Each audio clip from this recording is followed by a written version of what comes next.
محمد عربی صلی اللہ تعالی علیہ وسلم، خدا کی آواز، حصہ 2۔ چاروں بزرگوں نے اپنے عقیدے کا اعلان کر دیا، انہوں نے جو سمجھا صاف صاف بیان کر دیا، اس پر قریش نے خوب مذاق اڑایا۔ وہی لوگ جو اب تک ان خوبیوں میں بے مثال تھے، شرافت اور انسانیت کا معیار تھے، انہی میں اب کیڑے ہی کیڑے دکھائی دینے لگے، عیب ہی عیب نظر آنے لگے۔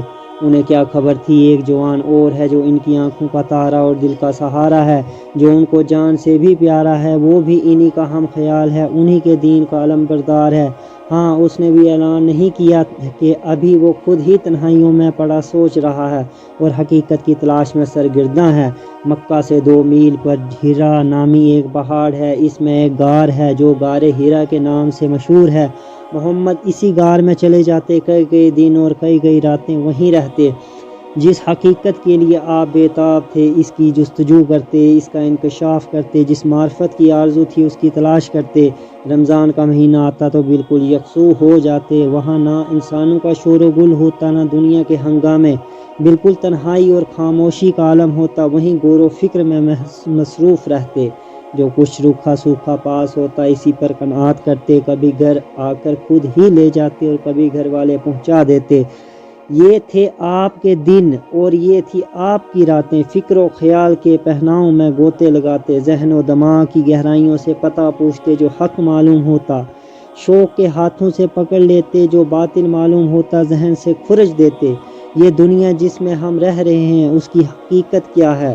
یہ ایک سوال تھا جس کا جواب پانے کے لیے آپ سخت بے چین تھے۔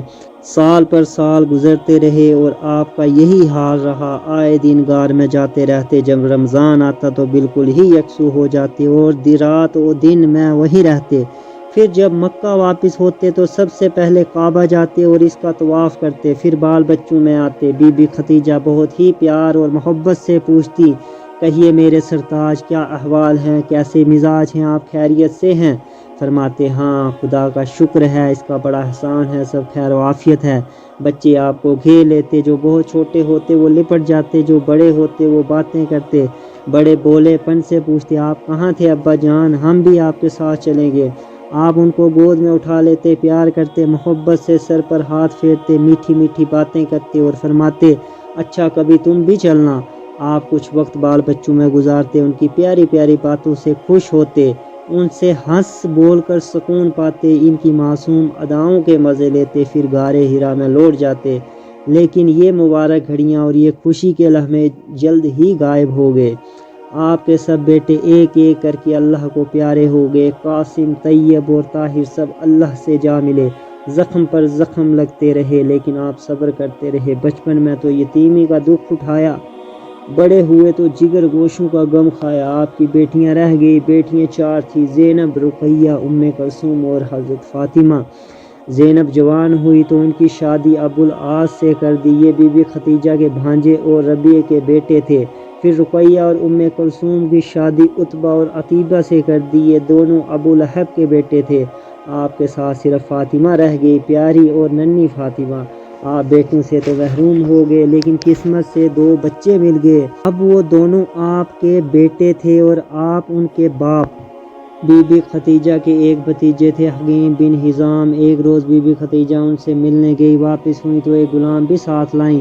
غلام بہت خوبصورت تھا، ناز و نعمت کا پردردہ تھا۔ آپ نے فرمایا، یہ کیسا لڑکا ہے خدیجہ نے کہا، حکیم، جو میرے بھتیجے ہیں شام سے کچھ غلام لائے تھے، ایک مجھ کو بھی دے دیا۔ محمد نے فرمایا، بخدا اس کے چہرے پر شرافت کی چمک ہے، عقل اور ذہانت کے بھی آثار ہیں۔ خدیجہ نے کہا جاتا ہے یہ بہت ہی ناز و نعمت کا پلا ہوا، اتفاق سے بنی قین کے ہاتھ لگ گیا، انہوں نے حباشہ کے بازار میں بیچ دیا۔ آپ نے غلام کو بہت پیار اور محبت سے دیکھا، پھر پوچھا، بیٹے تمہارا کیا نام ہے؟ غلام نے کہا، میرا نام زید ہے۔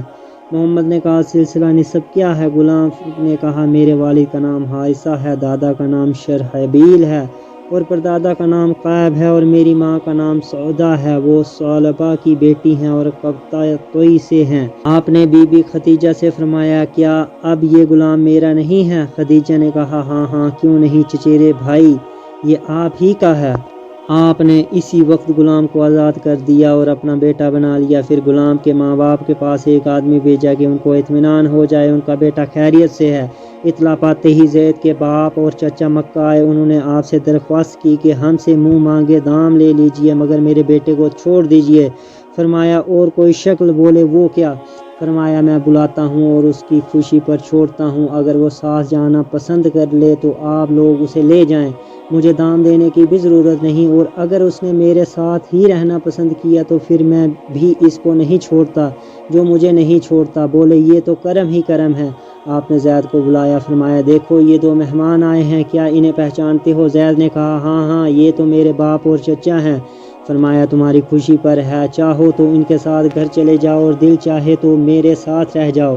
غلام فوراً آپ سے لپٹ گیا، بولا نہیں نہیں میں تو آپ ہی کے ساتھ رہوں گا۔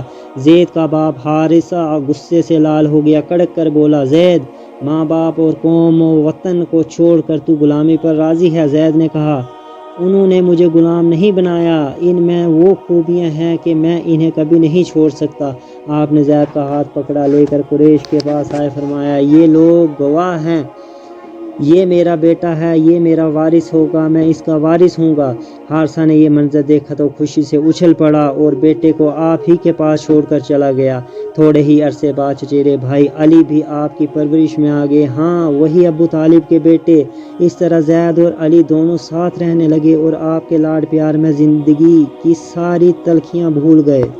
ایسا کیوں ہوا؟ بات یہ تھی کہ ابو طالب کے یہاں بال بچوں کی کثرت تھی لیکن دولت کی قلت تھی، بڑی مصیبتوں سے گزارا کرتے، نہ جانے کن کن دقتوں سے دن کاٹتے۔